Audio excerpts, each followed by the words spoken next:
Isa ka ba sa gustong makarating sa napakagandang islang ito na dito lamang sa Pilipinas mararating? Dahil day off muna tayo sa mga sementeryo at mga abandonadong bahay, ay ipapasyal ko kayo sa napakaganda at malaparaisong lugar sa Bohol. Halina't gumala kasama si Master Gala at tuklasin ang dalawang ganda na natatangi sa Bohol.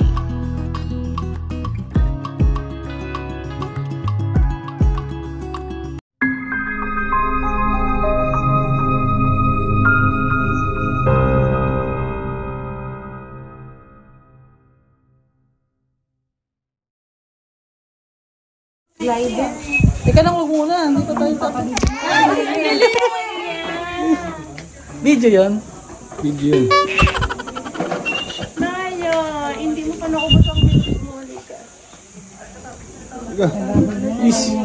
Medyo matalong.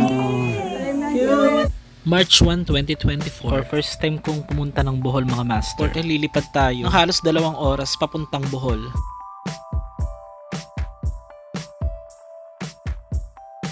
Touching down sa Bohol Tagbilaran ay susunduin ako ng tito ko. Dahil nauna nga ng one day ang aking nanay at ang kanyang pinsan, nag-commute na lang kami ng tito ko papunta sa kanilang bahay.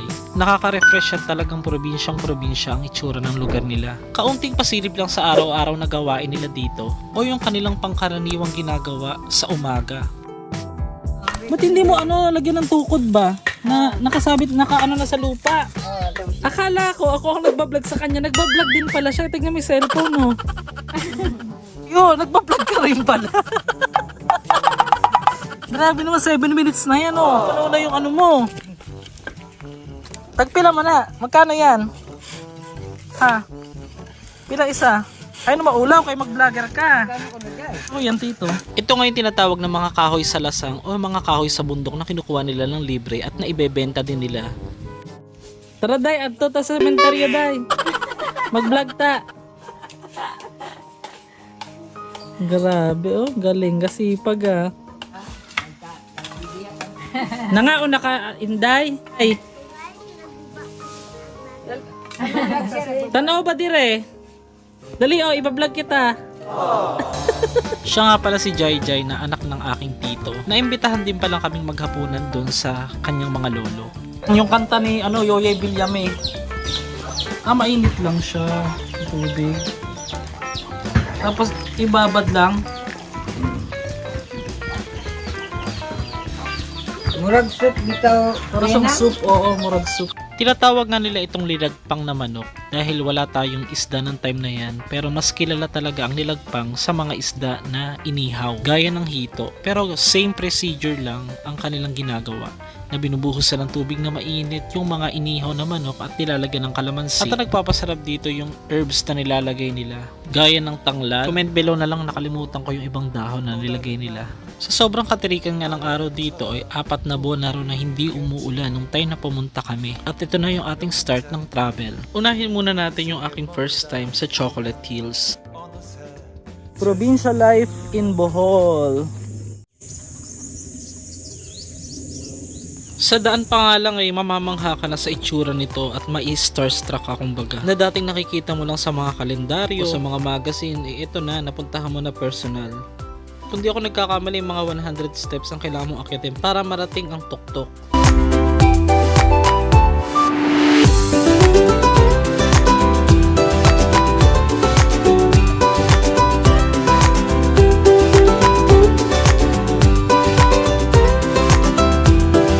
Ubus talaga akong namangha sa laki nito at ganda sa personal. Biglang pumasok sa imagination ko na parang itinumpok ito ng isang malaking higante na sinadya dahil sa angking ganda nito. Pero meron ako napansin banda rito sa kabila. Kung makikita mo sa drone na pinalipad ko ay nandun tayo sa pinakaitaas niyan, pero meron ditong parang nasunog, kumbaga sa sobrang init nga. At nataon naman na tag-araw ang punta natin dito. Ito nga ay berdeng-berde tuwing tag-ulan. Pero pag talagang summer, makikita mo ito na magkukulay tsokolate o mistulang mga nakatumpok na tsokolate. Medyo nakakagigil nga ng time na yun kasi naalala ko yung swimming pool nga na nag-trending at hinahanap ng aking drone at hindi ko talaga makita. Nasa na kaya? Sana nawala na, charot. Joke lang po. Ito na guys, nasa Chocolate Hills na tayo. At dito ang ganda. After 100 steps.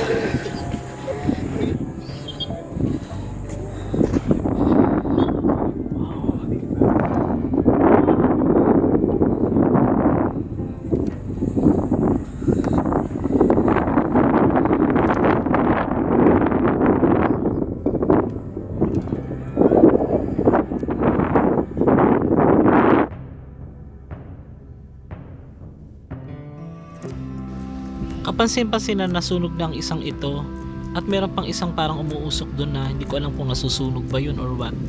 Sana ay may paghahanda rin dito ng in case na may sunog o magkaroon ng problema para mapangalagaan din ng husto ang lugar at manatili ang ganda nito. Sa sobrang init kasi ng time na yun ay posible nga magkaroon ng sunog bawat isa dyan.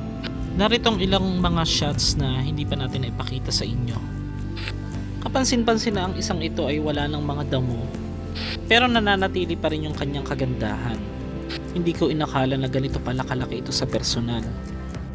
Makikita mo rin yung pinakadulo nito na napakarami pang nakatumpok na parang tsokolate. Ito naman yung viewing deck kung saan tayo naroon. Ito yung nagsisilbing pinaka best place para mag picture ganyan sa itaas. Kapansin-pansin naman ang isa na ito na para bang napakalaki talaga na mistulang higante. Feeling ko talaga na makakabalik ako dito na makita ko pa ang mas magandang itsura nito lalo na kung ito ay talagang summer. At gusto ko rin itong makita tuwing panahon ng tag-ulan na nagiging luntian ang mga ito at napakagandang tignan sa mata.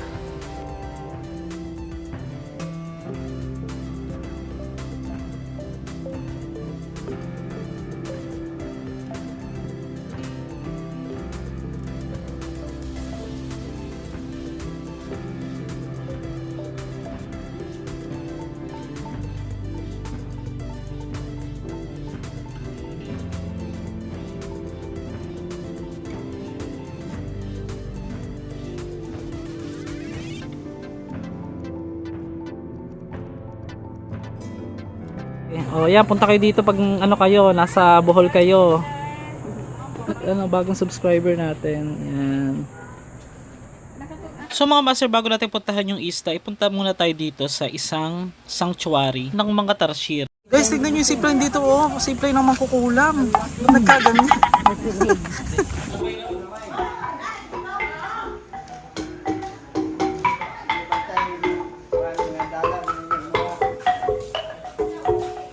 Ito yung kanilang pinaka butterfly sanctuary. Wala tayong masyadong makitang butterfly, charot.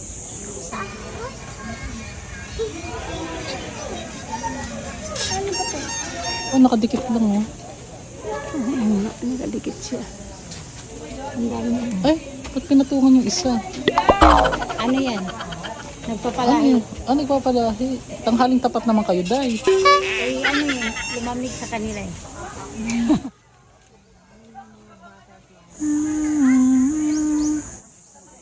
Oo, mga original yan ang pinatigas. Mga pinato yung butterfly.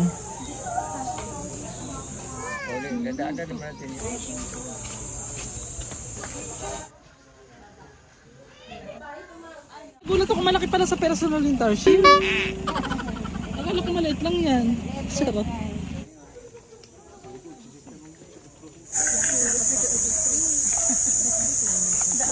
Pag ganito na abutan natin, ha? Kaya lang tulog siya. Apat sila. Naantok. May mga pangalan ba yan? Si Lenny po yan. Lenny. Ako po. Alin ni Robredo? Yes po. Picture lang kaya, picture lang kaya. So our next stop naman ay tinatawag nilang Virgin Island. Syempre, kaya nga Virgin malinis pa, charot. Hindi ko din alam kung bakit ito tinawag na Virgin Island, pero tignan mo naman ang itsura ng lugar. Grabe, napakaganda. So ito naman yung Virgin Island, guys. Yung isla lang ang Virgin, pero yung mga nandito hindi. Huwag nang umasa pa, charot. Ganda. Hindi, wala pang 30 yan. Ganda. Puro buhangin daw to pag maaga pa. So pagkahapon na hindi na siya virgin masyado. Sarap. Ganda.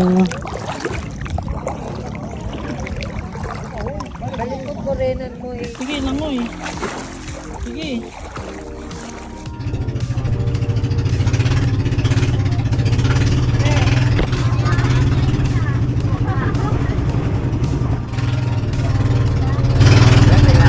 Lalaki ang alon.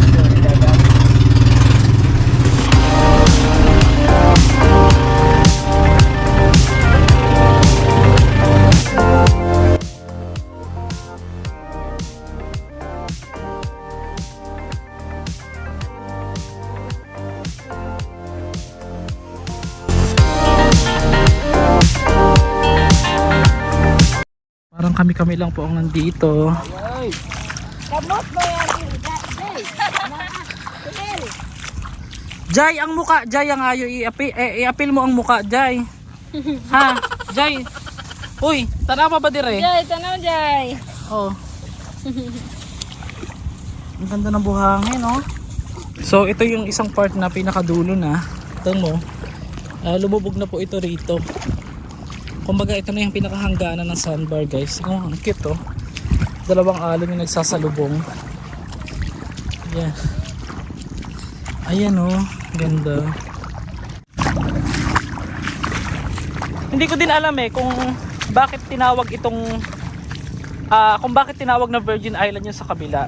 Kasi syempre maisip natin konti lang yung nagpupunta, di ba? Pero dito sa part na to, ang ganda ng buhangin, guys.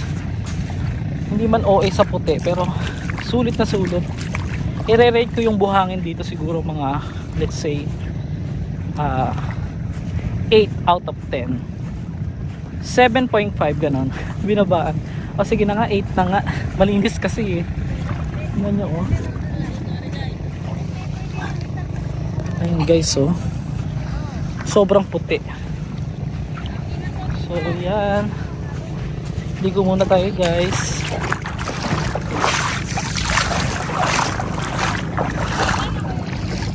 Shout out and happy birthday to my mother, Charlita.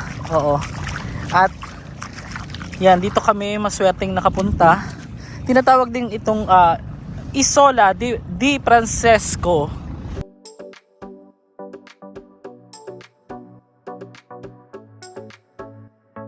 Guys, ayan, magpapalipad tayo ng drone. Papakita ko po sa inyo. Nandito tayo sa isang pinakamahabang sandbar dito po sa Bohol. Sobrang ganda, sobrang konti lang yung tao pumupunta rito. Kaya nga kadalasan daw nauubusan ng tawag dito ng promo ang Bohol. O bihira lang talaga mag-promo ang Bohol kasi nga talagang very expensive din. Pero at the same time, sobrang clean. Kahit makikita nyo itong mga to, yan, malinis pa rin yung isla, malinis pa rin po yung pinaka pag pumunta kayo dito. So ito, tuwing umaga hindi mo na ito masyado makikita, pero pag tungtong daw po ng mga 11 hanggang 12 at minsan hanggang 5 ng hapon ay masisilayan mo itong sandbar dito kasi bihira nga itong magpakita, guys. So tignan ninyo, papaliparan ko kayo ng drone. Dati ito yung tinawag na Virgin Island, kaya lang since marami nang pumunta, hindi na siya virgin, charot. Oo nga, maganda rito, walang masyadong tao. Meron tao, hindi gumagalaw rin. Meron ba? Saan? Ay, hindi tao yan. Tauhan yan.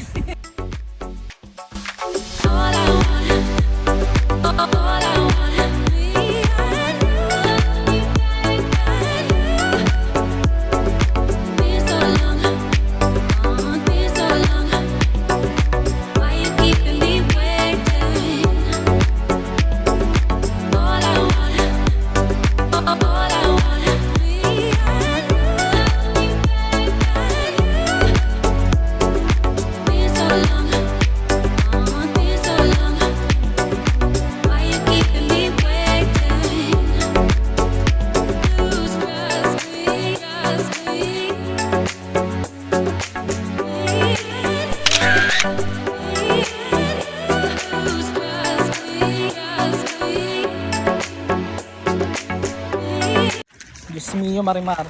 Naku po, ba't... Ay, may butas yung kawayan. Oh my gosh. JJ ba? Hindi ko kaya. Hindi ko kaya. Nakakahilo pala. Teka lang. Nahilo ako. O diba? Nakakatakot. Oh my goodness. Ang taas niyan pag bumagsak. Ay, ang kitang kalabaw. Tignan nyo. Tignan kalabaw. Sarap ng ligo. Oh.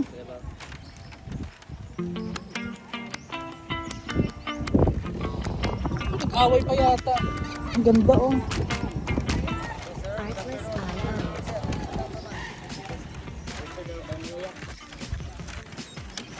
Sawa na ako sa picture.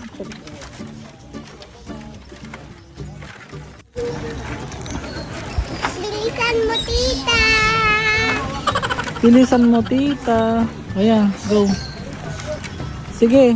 Takbo kasi. Takbo ba? Takbo.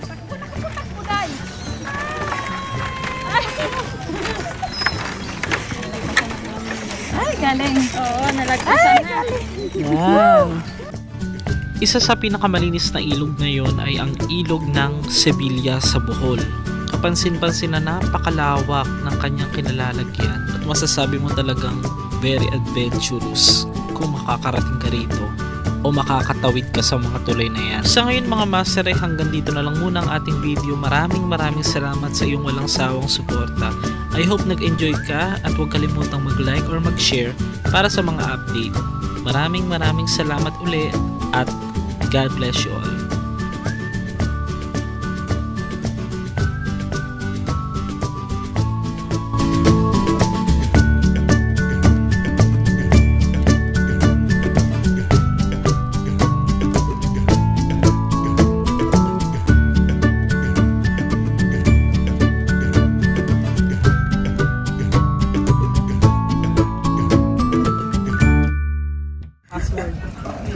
Ay, ganun pala yun?